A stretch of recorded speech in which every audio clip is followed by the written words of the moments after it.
শনিবার কেকেআর হারলো এই 5টি কারণে। গতবারের চ্যাম্পিয়ন দল, তাও আবার প্রথম ম্যাচে হার। এমনটা কেন হলো? শুরুটা ভালো হলো না কলকাতা নাইট রাইডার্সের। প্রথম ম্যাচে ঘরের মাঠে রয়্যাল চ্যালেঞ্জার্স বেঙ্গালুরুর কাছে হারলো তারা। শুরুতে ব্যাট করে 20 ওভার 8 উইকেট হারিয়ে 174 রান করেছিলেন কেকেআর। আর সেই রান তারা করতে সমস্যা হলো না বিরাট কোহলিদের। 22 বল বাকি থাকতে 7 উইকেটে জিতলো তারা। তো চলুন দেখিনি সেই 5টি হারের কারণ। তার আগে বন্ধু, আপনার কাছে একটি ছোট্ট রিকোয়েস্ট, ভিডিওটিতে একটি লাইক আর চ্যানেলটিকে সাবস্ক্রাইব করে রাখুন। নাম্বার 1, প্রথম 3 ওভারে মাত্র 9 রান। টি-20 ক্রিকেটে পাওয়ার প্লে রান করার সেরা জায়গা। সেই সময় 30 গজ বৃত্তের বাইরে মাত্র 2 জন ফিল্ডার থাকে, যার ফলে ব্যাটারেরা হাওয়ায় শট খেলতে পারেন। আর সেখানে প্রথম 3 ওভারে মাত্র 9 রান করেন কেকেআর। কুইন্টন ডি করের উইকেট হারায় তারা। পাওয়ার প্লের শুরুটা কাজে লাগাতে না পারায় ভুগতে হয় কলকাতাকে। নাম্বার 2, ব্যর্থ মিডল অর্ডার। বড় রান করতে গেলে যেমন শুরুটা ভালো করতে হয়, তেমনি মাঝের ওভারেও রান করতে হয়, আর সেটা করতে পারলো না কলকাতা। মিডল অর্ডারে ব্যান্টেস আয়ার ও রিঙ্কু সিং এর উপর বড় দায়িত্ব ছিল। ব্যান্টেস 6 ও রিঙ্কু 12 করে আউট হলেন, ফলে বড় রান করতে পারলো না কেকেআর। নাম্বার 3, শেষ 10 ওভারে 66 রানে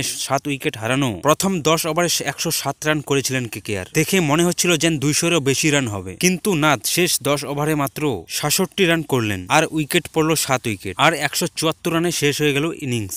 আর ইডেনের মাঠে প্রথমে ব্যাট করতে নেমে 200 রান না করতে পারলে জেতা অসম্ভব। দ্বিতীয় ইনিংসে শিশির পড়ায় কেকেআর এর বোলারদের কাজ আরো কঠিন হয়ে গেল। নাম্বার 4, কোহলি সল্টের ওপেনিং জুটি। রান তাড়া করতে নেমে বড় জুটি গড়লেন বিরাট কোহলি ও ফিল স্টল। প্রথম বল থেকে ব্যাট চালানো শুরু করেন তারা। কেকেআররা যেই কাজটা করতে পারেননি সেই কাজটা করলো বেঙ্গালুরু 2 ব্যাটার। প্রথম 3 ওভারে 37 রান করলেন তারা। পাওয়ার প্লেতে উঠলো 80 রান। 2 ব্যাটার 8.3 ওভারে 95 রান করলেন। দুইজনেই অর্ধশত রান করলেন, আর কেকেআর এর সেখানেই খেলা হাত থেকে ফসকে গেল। নাম্বার 5, রাহানের খারাপ অধিনায়কৃত্ব। 174 রান বাঁচাতে গেলে বোলিং শুরুটা ভালো করতে হতো, আর সেখানেই ভুল সিদ্ধান্ত নিলেন অধিনায়ক অজিঙ্ক রাহানে। দলের প্রথম 3 বোলার হসিত রানা, বরুণ চক্রবর্তী ও সুনীল নারায়ণকে দিয়ে পাওয়ার প্লেতে বোলিং করাতে হতো তাকে, কারণ উইকেট না নিলে এই ম্যাচ কোনোভাবেই জেতা যেত না। আর সেখানে তিনি শুরু করলেন বৈভব আরোরা ও পানসার জেন্সকে দিয়ে। বৈভব প্রথম 2 ওভারে 32 রান দিলেন, জনসন দিলেন 21 রান, আর সেই 4 ওভারে বেঙ্গালুরু জয়ের দিকে এগিয়ে গেল। পরে প্রধান বোলারকে এনেও কোনো লাভ হয়নি। রাহানের অধিনায়কৃত্যে অনেক বড় দেখা গেল ম্যাচেই।